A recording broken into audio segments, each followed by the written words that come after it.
and welcome to another powerful episode of the No Limits Life podcast, where we go beyond surface level motivation and dive into real transformation. I'm your host, Nordine Zouareg, and I'm grateful you're joining us today.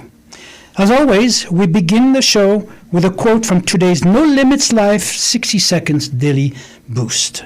You know better days are coming because you're building them with every step you take today. And that quote cannot be more fitting than today's guest, Jesus Rodriguez, who knows how to live a purpose-driven, successful life. He is a successful entrepreneur and a home builder. Jesus, welcome. And first, I'd like to ask you, how does this wisdom, the quote, wisdom applies in your life? How would you apply that? Thank you for having me, first off. But that quote hits home pretty well because it's more of a mantra for me to where, I apply it to every aspect of my life and I can define it with everything I've done in my life. Just like they say, a journey of 1,000 miles starts with one step. You need to know where you're going and you have to prep for it. Mm-hmm. I think it's a quote that applies to everyone that is looking for a more successful or goal-oriented situation in their life. You need to first, know where you're going and prep for it. And you also need to look back at where you're coming from. So it applies to everyone, everything, especially me and my life and where I'm going. So tell us exactly, where did you start from? I started working with my father at a very young age. He was a plumbing contractor here. Also an entrepreneur? An entrepreneur. Came from Mexico at a really young age. At a young age, and built his business here, and became one of the bigger plumbing contractors in the time. We're talking in the 70s. Mm-hmm. And he had a series of unfortunate events, and still continued with the business, but it changed who he was. And so he had a tough life. He had a tough life, yeah. And a life you didn't want to emulate. You wanted better for yourself. I definitely didn't want to live that life, but at the same time, I did want to take everything he taught me and everything he showed me and evolve from it.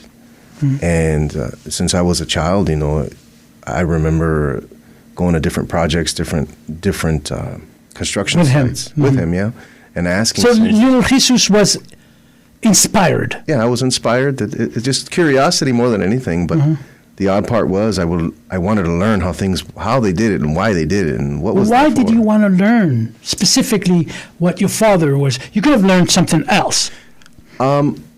It was natural to me. Building was natural to me, and working with my hands was natural. But I didn't want to just. So you were already gifted with that definitely, gift. Okay, definitely. Okay. It was something that, I realized that I was really good with my hands. Mm-hmm. But at the same time, I told myself, well, I want to learn that because not only do I want to be able to do it for myself, mm-hmm. I want to learn how to do it right, mm-hmm. And I want to do it to the best of my ability. And, mm-hmm. and I don't want anybody to tell me this is how it's done. I want to be able to be the one that says, no, this is how it's done and for this reason. Mm-hmm. So it became a little game with me when I was a kid mm-hmm. to where building things fun. Just building things, but not only that, learning how it was built and why. Ironically, kids like to destroy, but you like to build. Or maybe perhaps building and destroying at the same time. Well, the destroying can be fun for sure, but the building, I think, is inspiring. Mm-hmm. And definitely it takes a certain mindset to be able to create mm-hmm. versus destroy. Anyone can destroy. Not everyone can create. Mm-hmm. So for me, and I wanted to create, but I wanted to create the right way. Let's get back to this creativity. How did you even start being interested in creating things? What was the force behind all that? The force was being good at something. Okay. And for me, that motivated you. Yeah, it motivated me to create. So, one of the first things that happened to me, and I'll go back on this real quick. My father, I grew up with dogs, Mastiffs. Mm-hmm. They're huge dogs. And we didn't have, my father had built a wall, and the mm-hmm. walls didn't have any gates. It had, openings for gates, but no gates. Mm-hmm. And I asked him, hey, Dad, the dog got out, and, he scared the heck out of everyone. And I said, when are we gonna build the gates? Did you build the wall? Yeah. Oh my God! So he comes to me. He's like, we're gonna build the gates this week. How old were you? I must have been 11. Oh my God! Already building. Yeah. So he says, he calls the next day. He's like, tell Jesus to come outside. So my mom says, go outside, Jesus. Your dad wants you. I go outside. There was no cell phones. It was line wires. And he shows up and he's like, I need you to get all those pipes down from this truck. And there's a box for you in the back. So I get the pipes down. They're all oily and greasy. And I'm like, what, Dad, what is it? He's like, it's steel. It's iron. Okay. And what's in this box? It's really heavy. I had to have my brother help me. He says, well, that's yours. And I said, well, what is it? He's like, it's a welder. So what am I going to do with it? He said, you're going to build the gates. And I was like, okay, well, okay. So he unpacks the welder and everything, and he gives me a steel plate, and he welds his name in weld on this plate. And he tells me, he's like, when you can weld your name, I'll teach you how to build. I said, okay. So I remember working literally all night. Like the whole neighborhood would light up in blue. And So all night you'd be working. oh, it was 1 o'clock in the morning, and I was So- welding. Yeah, What drove you I think it was. in order to do that? Then there's far beyond the doing aspect. There's something else there. I think it's the act. Because you ask any kid to stay awake all day long or all night long and build a wall, I'm sure they're going to just laugh at Yeah, you. no. For me, it was part of my bigger dream. I want to learn Dream. to do it. It was part of my bigger dream. So I'm going to be successful at everything that I do, Success. and I want to be good, and I want to be able Good. to create. So create good success dream. Yeah. What is that telling you? Well, it tells you that. Because we want to make sure that the listeners are understanding that there's a process from the second we start dreaming to the achievement of that dream. So we want to know exactly what was happening in your head and in your heart that led you to be able to stay all night long and build a wall, steel wall, right? Yeah. And do the things that your father held you accountable with. So there's something far beyond than the doing, because you mentioned success, dreams. So tell us more about how you do that, I or think how you be that. I definitely felt an urge to become a better version of myself. And since I knew I was so Again, young, why? A better version? You didn't like your version? I think I was always a chaser, so I always chased a bigger and better Because version you of were me. how old? I'm 44. No, but you were how old when you started thinking? I must have been 10, 11 years So old at 10, the time. 10, you don't even know your version of yourself No, then. no, you so don't. maybe you're referring to self-esteem. Maybe, yeah, self-esteem, but at the same time, I also knew that, you dream, you think big, you want to achieve something, and then whatever comes next, then you jump on that horse. Most kids today at 10 years old, they don't think that way. They don't have a dream. They stuck to their device and Playing video games. and let life happen by default, right? Yeah. But back then, and I remember that too. Ken, you remember that too. We were out and playing, and we didn't have any device. Yeah. So I can understand where you're coming from, and how you start feeling, because that's how I felt. But it happened for me later. For me, at 10 years old, I was completely stuck into that fear, paralyzed by fear. And again, people who heard my story before, it was nightmarish life until I was 19 years old. So I didn't have the ability to think the way you thought until a later age. So at a young age, you already had a dream of becoming a builder. I definitely wanted. And not any builder, Yeah. okay? I wanted to create, and I wasn't 100% sure I wanted to be a builder. I just knew that one day I was going to build my house, and it was going to be spectacular. Okay. And I needed to learn. And By the way, what you're building are multi-million-dollar homes. yeah, they're top of the line. It doesn't. Okay. They're what you see in. So High-end think areas. back, 10 years old, did you see yourself building multi-million-dollar homes? If I think back, I did. I dreamt pretty big back then, and I think I got to credit that to my father because he dreamt pretty big. Mm-hmm. You know, he would say, things that were pretty outlandish. He says, one day when I buy my plane, he says, I'm going to make sure I gold plate it so everyone knows that it's me. One day when I buy my plane, Yeah. right? Uh-huh. One day when I buy my plane, he's already seeing it. He's already seen it, yeah. Right? He's already in there. In order to get somewhere, you need to know where you're going. Exactly. You wake up in the morning, if you don't know where you're going, you ain't getting there. Yeah. If you get in your car in the morning, in your garage, and you start the car, but you don't know where you're going, you could be either driving around town for the rest of the day or not going anywhere. Yeah. So you had a dream, you knew where you were going. So did your father. Yeah, definitely. Right? So I guess I have a question. So you're building these beautiful high-end homes. I mean, they're anywhere from $3 million, and you got a couple for $10 million. I mean, I've seen pictures, they're beautiful.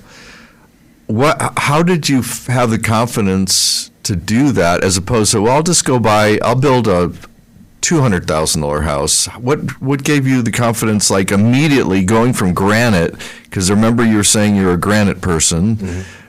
and I'm going to go build a house, but I'm not going to just build any old house. I'm going to build a multi-million-dollar house. I don't get that. How did you do that? It was just like the steel fence story, you think you can do it and you believe you can do it and you find an opportunity. And I put myself in a situation where I found an opportunity, and the guy didn't really have a builder, and he was trying to do it himself. And I said, well, I'll build it for you. I said, give me a small fee, and I'll build it for you. And if you don't like what you get, then you don't have to pay me. But at least I'll help you build your house.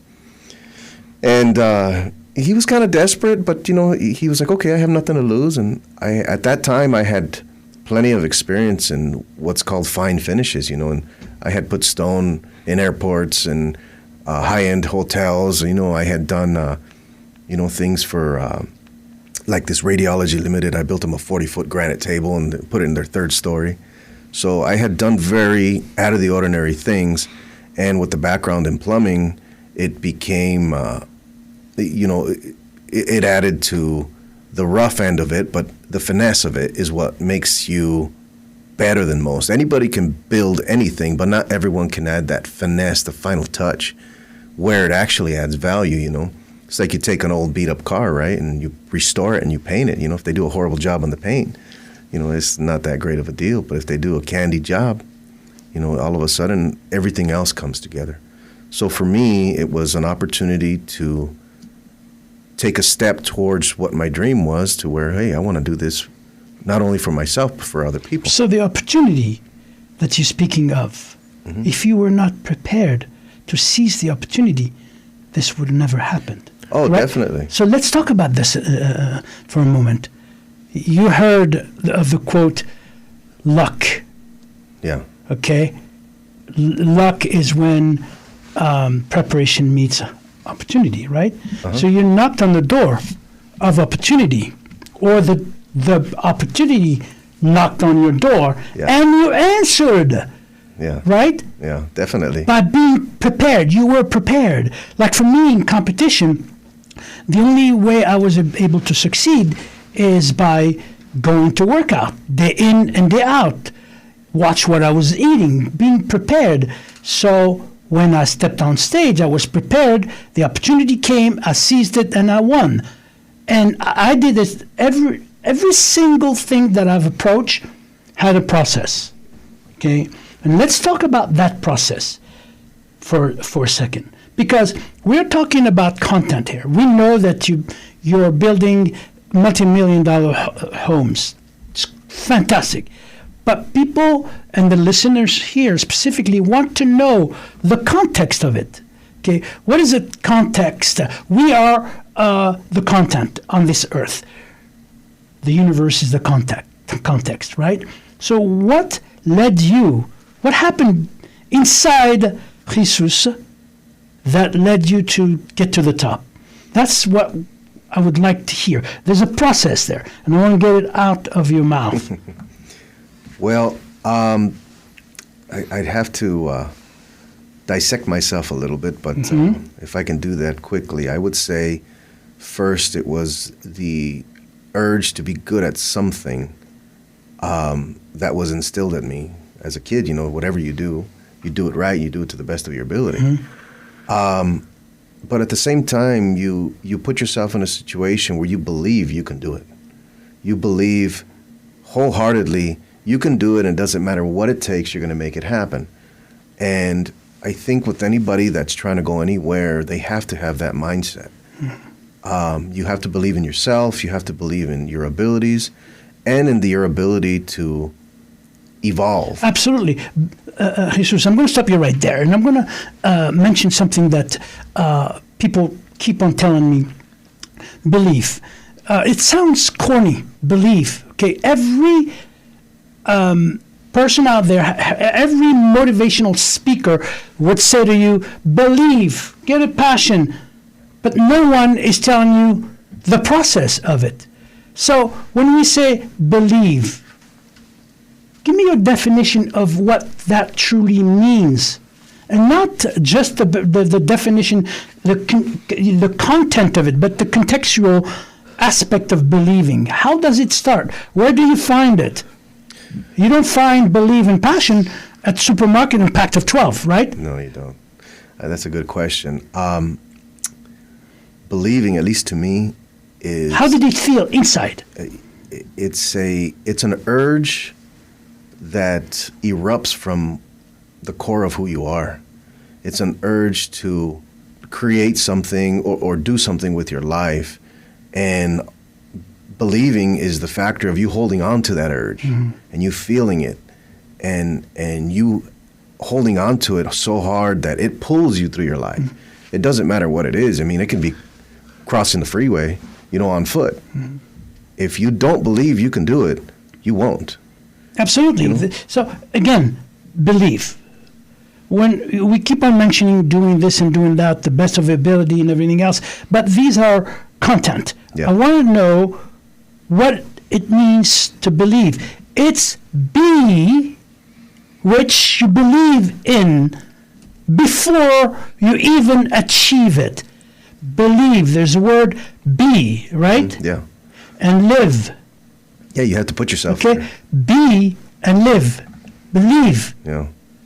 Believing is an inside job. You feel that. Yeah, and you could see it. And you can see it. You can see it in your mind. Because you can see it, you believe it. Because that famous quote from Muhammad Ali, who mentions, who says, if you can conceive it with your mind, you can achieve it, or if you can conceive it, okay, and believe it, you can achieve it. If you conceive it, believe it, you can achieve it.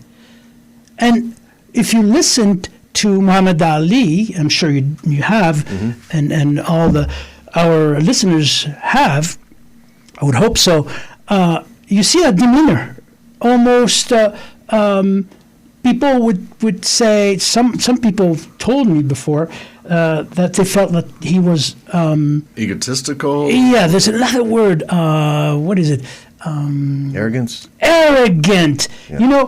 When you hear Muhammad Ali, before his fights or after the fights, another guy who does that too is Arnold Schwarzenegger. Yeah.